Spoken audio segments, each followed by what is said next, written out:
Hello students. Next topic in third unit of research methodology is measurement and scaling techniques. As you all know that when we collect the data, when we gather the data and information from various sources, it have to be rated. It have to be properly measured. जो चीज़ें होती है उसका measurement होना, उसको measure करना बहुत ज़रूरी है and अब इसीलिए हमें मेजरमेंट स्किल्स की ज़रूरत होती है. उसको हम कैसे, कुछ क्वालिटेटिव डेटा होता है, क्वालिटेटिव डेटा को हम कैसे कैलकुलेट करते हैं या कैसे उसका आगे उसका मेजरमेंट कैसे करेंगे, उसको कंपेयर कैसे करेंगे, तो ये हम किसके थ्रू करते हैं, मेजरमेंट एंड स्केलिंग टेक्निक्स के थ्रू. मेजरमेंट एंड स्केलिंग, आगे बढ़ने से पहले हम ये समझेंगे कि मेजरमेंट क्या होता है और स्केलिंग क्या होता है. So measurement is a process of observing and recording the observation that are collected as part of research. यानी कि ये एक प्रोसेस है जिसमें हम ऑब्जर्व करते हैं और रिकॉर्ड करते हैं ऑब्जर्वेशन को, जो कि हमारे रिसर्च का एक पार्ट है.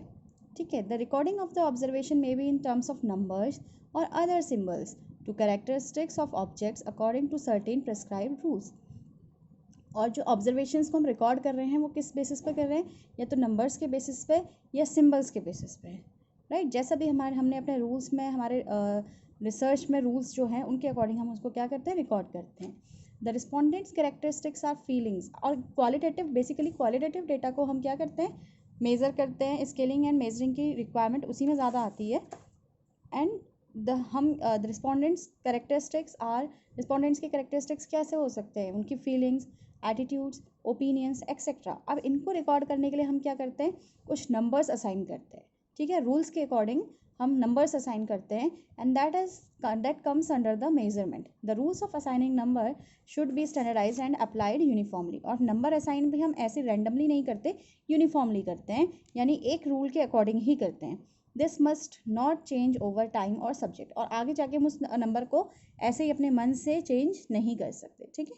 So measurement is a process of assigning numbers to the attributes of objects according to some rules. यानी जो नंबर हम असाइन करेंगे वो किसी रूल्स के अकॉर्डिंग हम असाइन करेंगे. ठीक है. And there are at least 4 different ways of assigning the numbers to the attributes of the objects. और इसको असाइन करने के लिए हमारे पास 4 तरीके से, 4 वेज होते हैं जिसकी वजह से हम इसको नंबर्स असाइन करते हैं. कैरेक्टरिस्टिक्स को, अपने डेटा को हम क्या करते हैं, नंबर्स असाइन करते हैं, राइट. जैसे कि मान लीजिए अगर हमने डेटा कलेक्ट किया है दैट कंज्यूमर्स आर हैप्पी या कंज्यूमर फील सेटिस्फाइड और नॉट सेटिस्फाइड. तो satisfied, not satisfied, highly satisfied, less satisfied, dissatisfied, जो ये हमारे मेजरमेंट्स हैं, तो हम इनको कैसे नंबर्स से शो करेंगे, कैसे हम इनको आगे डेटा में शो करेंगे, तो उसके लिए हम इनको नंबर्स असाइन करते हैं. ठीक है. Second is scaling. Scaling is the assignment of object to numbers or semantics according to a rule. In scaling, the objects are text statements, usually statement of attitude, opinion और feeling. ठीक है. तो अब हम क्या कर रहे हैं, नंबर्स को भी हम क्या कर रहे हैं, ऑब्जेक्ट असाइन कर रहे हैं. Scaling is the assignment of objects to numbers or semantic according to a rule. Rule के अकॉर्डिंग ही हम, जो प्री डिफाइंड है, पहले से ही सेट किए गए हैं, उसके अकॉर्डिंग ही हम नंबर्स को क्या कर रहे हैं, ऑब्जेक्ट्स असाइन कर रहे हैं. और ऑब्जेक्ट ही आगे चल के स्टेटमेंट का काम करते हैं. ठीक है. वो हम आगे, objects are text statement, usually statement of attitude, opinion और फीलिंग. उन ऑब्जेक्ट्स के बेसिस पे ही हम उसको क्या करते हैं, जज करते हैं. अच्छा, क्या प्रॉब्लम्स आती हैं मेजरमेंट में, issues in attitude measurement. What is to be measured, who is to be measured, and the choice available in data collection technique. When a researcher is interested in measuring the attitude, feeling और opinion of respondent, तो उसको ये पता होना चाहिए, जब एक researcher क्या कर रहा है, एटीट्यूड, फीलिंग, ओपिनियंस को मेज़र करने की बात कर रहा है, तो उसको पता होना चाहिए कि वो क्या चीज़ मेज़र करनी है, कौन measure, who is to be measure, किन चीज़ को मेज़र, क्या मेज़र करना है, कौन किसको मेज़र करना है, एंड चॉइस, और डेटा कलेक्शन टेक्निक में उसके पास क्या ऑप्शन अवेलेबल है या नहीं है, राइट. देखिए, लेवल्स ऑफ मेजरमेंट स्केल, और जो हम ये मेजरमेंट करते हैं वो 4 स्केल्स हमारे पास अवेलेबल हैं, उनके बेसिस पे हम करते हैं. देखिए, the level of measurement refers to the relationship among the values that are assign to the attributes, feelings और ओपिनियंस फॉर अ वेरिएबल. यानी कि हम क्या कर रहे हैं, हमारे पास जो वेरिएबल्स हैं उनमें रिलेशनशिप फाइंड आउट करने की कोशिश करते हैं after assigning the values to them. ठीक है. If someone is happy, we are saying 1. If someone is very much happy, we are saying that he is 2 times happy than the 1. ठीक है, तो इस तरीके से हम आगे चल के क्या करेंगे, मेजरमेंट्स करते हैं. And there are 4 measurement scales. First is nominal scale, second is ordinal scale, third is interval scale, and fourth one is ratio scale. So first we will go through the nominal scale. Nominal scale is the crudest among all measurement scales, but it is also the simplest scale. Crudest मतलब raw, बिल्कुल कच्चा scale होता है. ये सारे scales के comparison में सबसे लो लेवल का स्केल होता है, बट इज लेकिन सबसे सिंपल स्केल होता है. In this scale, the different scores on a measurement simply indicate different categories. इस स्केल में ज़्यादा कुछ नहीं शो होता, सिर्फ ये पता चलता है कि जो अलग अलग स्कोर्स हैं वो अलग अलग कैटेगरी को शो कर रहे हैं. ठीक है. In nominal scale basically numbers are use to name, identify or classify persons, objects, group etcetera. ठीक है. जैसे कि a sample of person being studied may be classified Hindu, Sikh, Muslim, right. तो दिस इज ओनली दिस. ये nominal scale सिर्फ यही करता है, ये हमारे कैटेगरीज को नंबर्स प्रोवाइड करता है या स्कोर्स प्रोवाइड करता है. The nominal scale does not express any value. और वो आप जो वेरिएबल्स हैं, मान लीजिए 4 तरीके का डेटा है, तो उनमें कोई रिलेशनशिप नहीं बताएगा, बस उनको एक अलग अलग कैटेगरी में मेजर कर लेगा, अलग अलग कैटेगरी में डिवाइड कर लेगा. The nominal scale is also scale is often referred to as categorical scale. इसको कैटेगोरिकल स्केल कहते हैं क्योंकि ये सिर्फ हमारे डेटा को क्या करता है, कैटेगरीज में डिवाइड करता है, उनको नाम दे देता है बस. The assigned numbers have no arithmetic properties and acts only as labels. इसमें कोई नंबर्स, न्यूमेरिकल्स होना ज़रूरी नहीं है, इसमें सिर्फ लेबल लगना यानी सेग्रीगेट होना ज़रूरी है. The only statistical operation that can be performed on nominal scale is frequency count. We can not determine an average except mode. जैसे कि देखिए एग्जाम्पल, लेबलिंग मैन एज 1. जो डेटा आपने जेंट्स से, मेल से कलेक्ट किया है दैट इज़ 1, एंड जो वुमेन से कलेक्ट किया है उसको आपने क्या नाम रख दिया, 2. ठीक है. So this is the most common way of labelling gender for data recording purpose. Does not mean that, इसका मतलब ये नहीं होगा कि वुमेन्स मैन से ट्वाइस हैं किसी भी चीज़ में. ठीक है. आपने सिर्फ नाम दिया है, मैन से कलेक्ट किए गए डेटा को 1 कर दिया, वुमेन से कलेक्ट किए गए डेटा को 2 कर दिया. या आप वुमेन से कलेक्ट किए गए डेटा को ए कर सकते हो, 1 कर सकते हो, और मैन से कलेक्ट किए गए डेटा को 2 कर सकते हो. लेकिन ये सिर्फ ये ऐसा इनमें आपके दोनों डेटाज में कोई रिलेशनशिप नहीं बताएगा कि women are good than man या man are good than women, women are good at sports. ऐसा कुछ ये रिलेशनशिप नहीं शो करेगा. सिर्फ ये शो करेगा मैंस को आप कैसे डिनोट कर रहे हो 1 से, एंड वुमेन्स को आप कैसे डिनोट कर रहे हो 2 से, नंबर 2 से, right. Understood. So nominal scale just only put label on other variables. ये सिर्फ वेरिएबल्स में लेबल्स लगाता है, ना कि उनमें कोई रिलेशनशिप बताता है. ये वेरिएबल्स में कोई रिलेशनशिप नहीं सजेस्ट करता, right. So this is nominal scale. Second is ordinal scale. Ordinal scale involves the ranking of item along with the continuum of characteristics being scale. इसमें भी हम रैंकिंग भी करते हैं आइटम्स की, और continuum of the characteristics being scale, और कौन किससे कम है कौन किससे ज़्यादा है ये हम कंपैरिजन इसमें करते हैं, right. In this scale the items are classified according to whether they have more or less of the characteristics. ठीक है. इसमें आइटम्स को क्लासीफाई किया जाता है उनके कैरेक्टरिस्टिक्स के अकॉर्डिंग, कौन ज़्यादा अच्छा है और उससे कौन कम अच्छा है. ठीक है. The main characteristics of the ordinal scale is that the categories have a logical और ऑर्डर्ड रिलेशनशिप.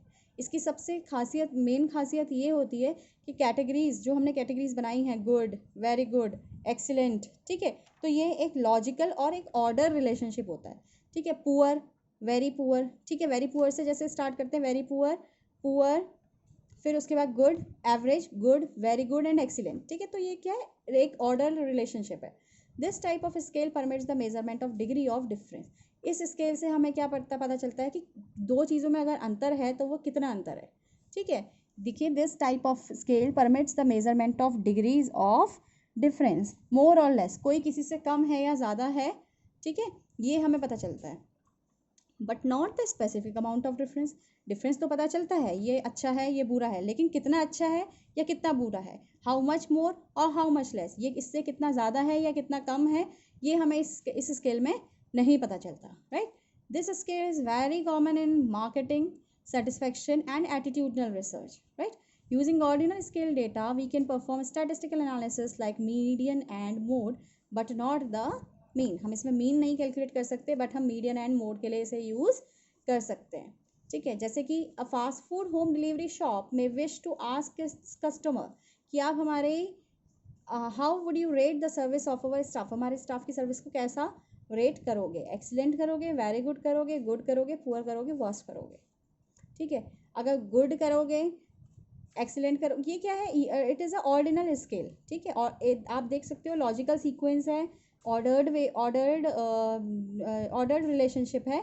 सबसे पहले बेकार, फिर उससे थोड़ा अच्छा, फिर अच्छा, इस तरीके से उन्होंने क्या करा है, उसे कैटेगराइज करा हुआ है। ठीक, बट ये नहीं बताएगा अगर अच्छा है तो कितना अच्छा है, अगर ये गुड से वेरी गुड में आ जा रहा है तो कितना आ जा रहा है।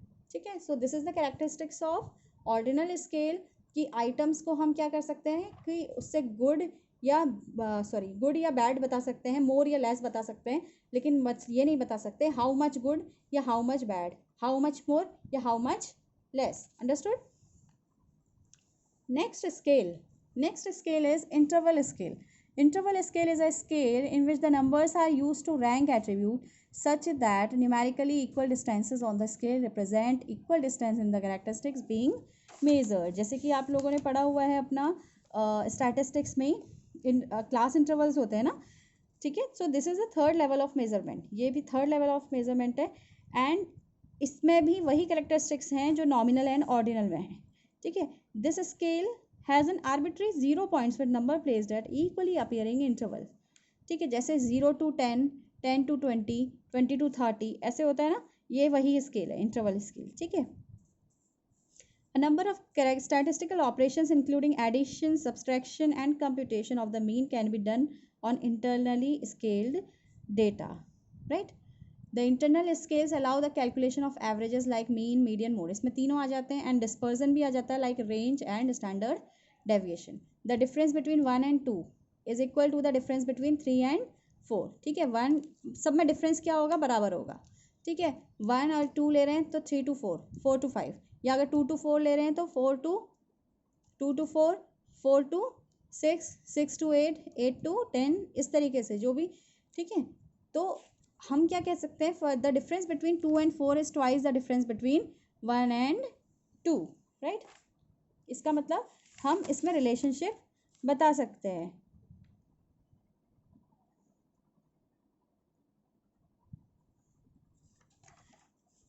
Measuring temperature is an example of interval scale, but we cannot say 40 degrees twice as hot as 20 degree Celsius, right? Next is ratio scale. Acha, there is a format of interval scale you can see here is, जैसे कि देखिए, indicate your score in the concerned blank and circle the appropriate number on each line. अच्छा, example of interval scale in numeric format. देखिए, food supplied is, जो खाना आपको restaurant से supply कर रहे हैं, इफ़ आप क्या कितने पॉइंट्स देंगे, जैसे कि अगर क्वेश्चन आता है आप कितने पॉइंट्स देंगे। फ्रेश, आपके क्वेश्चन आर में क्वेश्चन है, फ्रेश को आप 1 2 3 4 5 category, taste good, value of money, attractive packaging, prompt time delivery. ठीक है, ये आपके क्या है, ये आपके इंटरवल स्केल्स हैं। ठीक, and example of interval scale semantic format में देखिए, fresh, taste good, value for money, attractive packaging, ये इसको आप इस तरीके से भी रैंक कर सकते हैं। अब हमने एक्सीलेंट को दे दिया 1, गुड को दे दिया 2, वेरी गुड को दे दिया 2, गुड को दे दिया 3, पुअर को दे दिया 4 एंड वर्स्ट को दे दिया 5। ठीक है, सो आया समझ में? 1 is excellent, 2 is very good, 3rd is good, 4th is poor, 5th is worst. ठीक है, इंडिकेट, अब हम अपने व्यूज़ इस तरीके से दे सकते हैं। ठीक है, अगर हमें फ्रेश लगा, हमने वेरी गुड कर दिया, तो आपका रेस्टोरेंट मैनेजर क्या करेगा, उसको 2 नंबर अलॉट कर देगा। ठीक है, तो इस तरीके से हम क्या कर सकते हैं, अपने इंटरवल स्केल्स को डेवलप करते हैं और इस तरीके से हम उसको कंपेयर करते हैं, right? Next is the last one is ratio scale. It is the highest level of measurement scale. सबसे ज़्यादा मेजरमेंट हम इसमें करते हैं। सबसे पहले में आपने देखा सिर्फ हम नंबर्स असाइन करते हैं, सेकंड वाले में हम क्या करते हैं, ग्रेड्स दे देते हैं कि गुड और बैड, थर्ड वाले में हम गुड और बैड को भी नंबर असाइन करते हैं। ठीक है, गुड है तो उसको 1 नंबर देंगे, वेरी गुड है तो उसे 2 नंबर देंगे, एक्सीलेंट है उसे 3 नंबर देंगे। तो उस तरीके से हमने क्या करा, उनको भी उसको मेज़र करा कि गुड है तो कितना गुड है। ठीक, ratio scale is the highest level, जैसे ordinal scale nominal scale lowest level का था, तो ratio scale highest level of measurement scales होता है। इसमें सारी चीज़ें आ जाती हैं। This has the properties of an interval scale together with a fixed zero point, the absolute zero point allow us to construct a meaningful ratio. ठीक है, ratio scales permit the researcher to compare both differences in scores and relative magnitude of scores, यानी कि आप इसमें आपके scores में जो difference हैं वो भी उसको आप कैलकुलेट कर सकते हो, और कब कितना ज़्यादा इंक्रीज या डिक्रीज हो रहा है आप उसको भी मेज़र कर सकते हो। Example of ratio scales include weights, lengths and times, जैसे कि the number of customers of a banks ATM in the last 3 months is a ratio scale. एक लास्ट मंथ 3 months में कितने लोग कस्टमर्स ने ATM का यूज़ किया। ठीक है, this is because you can compare this with previous 3 months। अब हम यहाँ पर क्या कर सकते हैं, इसको कंपेयर कर सकते हैं। पिछले डेटाज में हम कंपेयर नहीं कर सकते, तो उसमें हम सिर्फ एक ही डेटा कलेक्ट कर रहे थे। इसमें हम 2 तरीके के डेटाज देख रहे हैं कि इस बार का अगर हम कर रहे हैं इसका मतलब हमने पहले भी किया हुआ है, तो उसके साथ हम इसे कंपेयर कर सकते हैं। फॉर एग्जाम्पल रेशियो निकालते हैं ना, जैसे ये कितना प्रोपोर्शन है, जैसे 2 चीज़ें होती हैं, राइट। 2 चीज़ों का अगर हम रेशियो निकाल रहे हैं, इसमें इतना ये है इतना ये है, तो उसको हम क्या बोलते हैं, 2:1 रेशियो है। 2:1 रेशियो मतलब पहले 2 लोग आए थे और फिर अब क्या है, एक ही लोग हैं। ठीक है, ठीक है, तो दैट इज रेशियो में हम क्या करते हैं, कंपेयर करते हैं। ठीक, 2 डेटास में कंपेयर करते हैं, एक ही चीज़ में जब 2 चीज़ें इन्वॉल्व होती हैं। तो यहाँ भी हम यही कर रहे हैं कि जैसे अगर हमने निकालना है कि बैंक में 3 months में कितने कस्टमर आए हैं, तो ये एक रेशियो स्केल से हम कैलकुलेट करेंगे, बिकॉज लास्ट के, क्योंकि हमने इसको आगे जाके क्या करना है, कंपेयर करना है। ठीक है, आए समझ में। रेशियो 2:1, 3:1, जैसे हम मैथ उसमें भी कैलकुलेट करते हैं, अकाउंट्स में भी रेशियोज होते थे, तो उसमें ये रेशियोज 2 चीज़ों में रिलेशनशिप बताता है। ठीक है, for example the difference between 10 and 15 minutes is the same the difference between 25 and 30 minutes, 5 minute का, and 30 minutes is twice as long as 15 minutes। हम ये कह सकते हैं कि 10 और 15 मिनट में वही डिफरेंस है जो कि 25 और 30 मिनट में है, और 30 मिनट क्या है, 15 मिनट का दुगना है। तो ये क्या कर रहा है, आपके 2 डेटाज में रिलेशनशिप बता रहा है। Alright, okay class, thank you. Next topic we will discuss in next class.